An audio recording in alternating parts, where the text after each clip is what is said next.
All right, so we got ourselves the official word of how this contract situation got done with. So let's talk about it. Shemar Stewart's situation is done. He is signed, but how did it get done? Let's go ahead and get it. Here's what they got. Bengals got the language.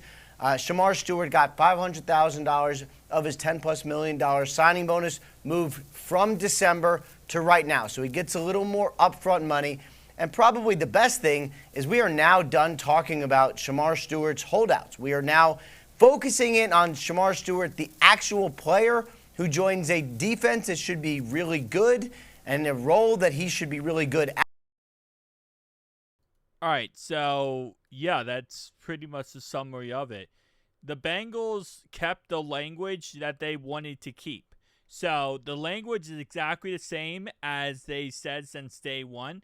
Nothing changed there. So it's just eventually, after moving the $500,000 from December bonus all the way to now, Shemar Stewart agreed to that said language.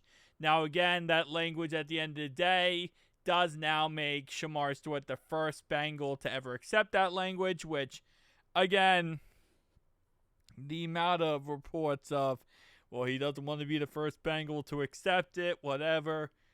Okay, so he agreed to it for $500,000, which, hey, whatever gets the situation done with, I am beyond happy with. And I said this in my video earlier, I am beyond happy. I can't wait to see how good he does. I can't wait to see, what he brings back to us. Now, we still have to sign Trey Hendrickson. That's still a thing. But, at the end of the day, it is what it is. With that situation, we're very close. So get those two situations done. We got one of the two already. Let's just get it done with. Now, I did want to address something real fast, because I did make a video a couple days ago. In the video, I said we do not need Shemar Stewart. Now, most people, when I said that, understood what I meant, but I'm just going to clarify it one more time. Do we need Shemar Stewart? The answer to that question is no. Do we need Trey Hendrickson? Yes. Yes, we do. Now, does Shemar Stewart help us out? Absolutely. Is he going to make our team better? 1,000%. But could we function without him? Yes, we could function without him. Do I want to function without the guy? Absolutely no. I want him on this team. I want him a part of this club. But I did say a couple days ago, we don't need him. And by that, again, like I said, I'm comparing it to the situation with Trey. If we don't have Trey, we're going to be in a very bad spot. We need Trey Hendrickson. Without him, this defense is a lot worse than it is now. Like, this defense is not going to be the same without Trey Hendrickson. Without Shemar Stewart, this defense can still operate at a very high level. At the end of the day, though, I want him. We want him. He's going to help out the team. And this is an amazing signing. So hopefully that makes sense. Other thing I will say, though, is now that Shemar is signed, the idea is all the focal point now is on the Trey Hendrickson situation. So I'm hoping that we can get that done within the next couple of days. Because Micah Parsons eventually is going to get paid stupid money. And man, am I not looking forward to Trey's contract if Micah gets paid. Because I think if Micah gets paid, Trey, who will already really close to being done, might completely 180 it and want more money. Last thing I'll say about the subject is, think of it like this, right? You know Myles Murphy? The last 2 years, Myles Murphy has been an interesting player, right? He definitely has not lived up to the first-round pick that we expected of him when we drafted him from Clemson. But did we need him the last 2 years? No. We did not need him. Did he better our team in some capacity? Absolutely. You go out there and you get 2-3 sacks, you're helping us out. You get us a sack or two in a game, you're helping us out.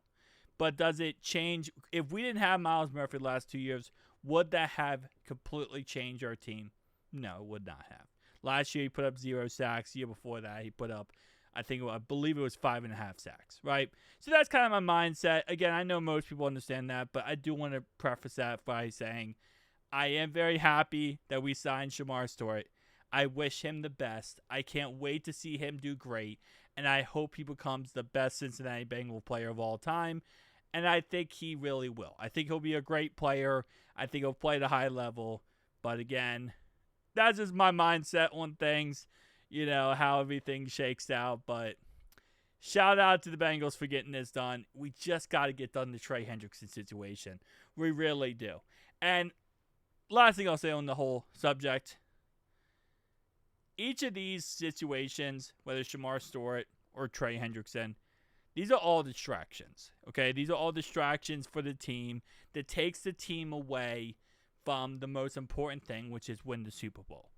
And every time you have a player holding out, whether it's Trey or Shemar, and they're not playing, it's going to distract the team in some capacity. And every year, we looked at the other day, every year we've had these issues where we had these distractions through training camp, through the regular season, during, whatever, right? Where it's like, this is what holds you back as a team to go win a Super Bowl, is all these stupid distractions.